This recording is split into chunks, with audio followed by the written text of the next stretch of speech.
Yes, ladies and gentlemen, ubwirutse ni Mekael Faraday, James Craig, Maxwell, Emils, Eiza Pogba, Simufu Montana gusa mba ndimo ndaturagurika anganga Hozaho kabisa. Ngo byifashe bitse rero ni mukunzi Yanike, ni Hozaho update episode ya 12 ngiye kubwira udukoryo utuntu turenze twagiye turanga iki cyamamare cy'umukinnyi hano mu Rwanda kabisa. Niba utarakanda subscribe yikanda ubundi tugendana ibintu byose byarangiye duturagurika kabisa hano nk'injugu.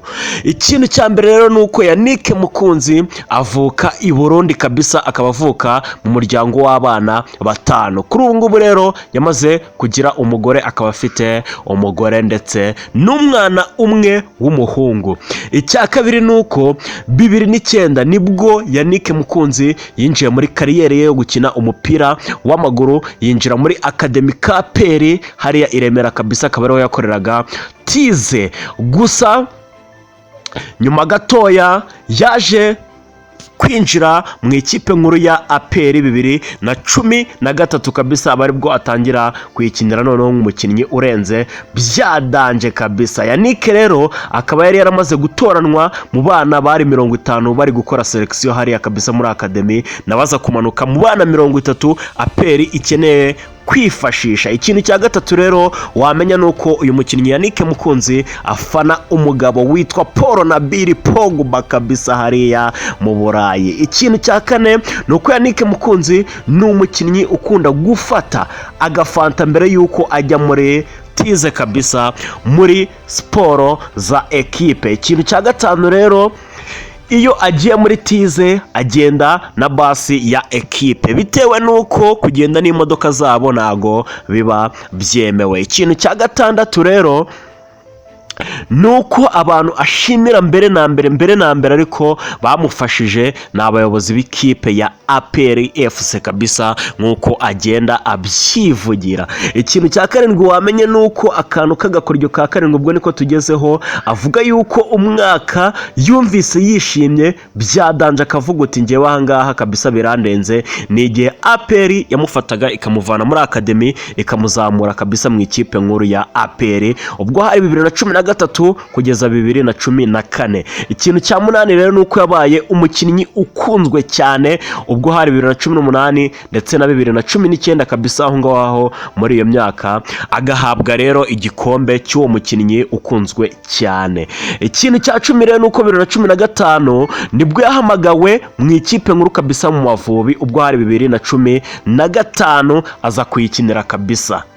Ikintu cya 10 nuko umukobwa bakundanye witwaga Joy kabisa, akaba ari nawe ngira ngo ubu ngubu babana, nuko yamuterese ahagera ku myaka 6 yose atereta uyu musista kabisa, atereta uyu mukobwa kugira ngo babashe kuba bamenyana. Ikindi kintu cya 11 nuko bamuhamagaye mu Mavubi amaze gukinira ekipe ya APR FC match 2 zonyine. Ni nawe mukinnyi nyeka yoko wabikoze kabisa hariya, yari amaze gukina match 2 za APR Amavubi kabisa. Umukoci ahita avuga uti uyu mwana ndamukeneye. Gusa yaje kuyajyamo, ariko icyo gihe ntabwo yahise amanza gukina, ahubwo yaje gukina nyuma. Cya 12 rero nuko akigera muri Academy ka APR yagezemo, gusa ubwo bakoraga tize we yabwiraga coach uti ngewe coach ibintu byo kunyinisha muri Academy kabisa ibi bintu wapi, ahubwo nyeneye yuko noneho wamfata ukanzamura ukaba wajya unkoresha imyitozo ariko ndi gukorana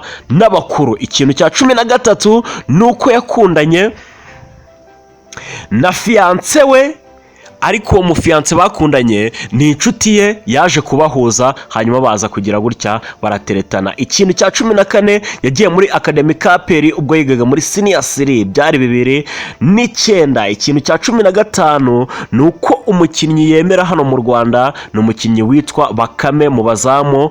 Mu bahungu yemeraga umukinnyi witwa Karekezi kabisa, ngo niwe yemera. Umuhanzi yemera byadanje bamwita Tom Close. Hagati ya Meddy na Debeni y'umubaje uwo yemera we akubwira yuko yemera umuhanzi witwa Meddy Ngabo. Meddy kabisa aba hariya arimo aragenda aturagurika. Icyanyuma nuko uyu mukinnyi Yannick Mukunzi yakundaga gukina umupira ariko iwabo ntago bashakaga yuko akina, gusa nyuma baje kumushyigikira. Mubwira uti kanda subscribe, tubwire nawe tuzakubwira muri episode ikurikira. Ciao ciao.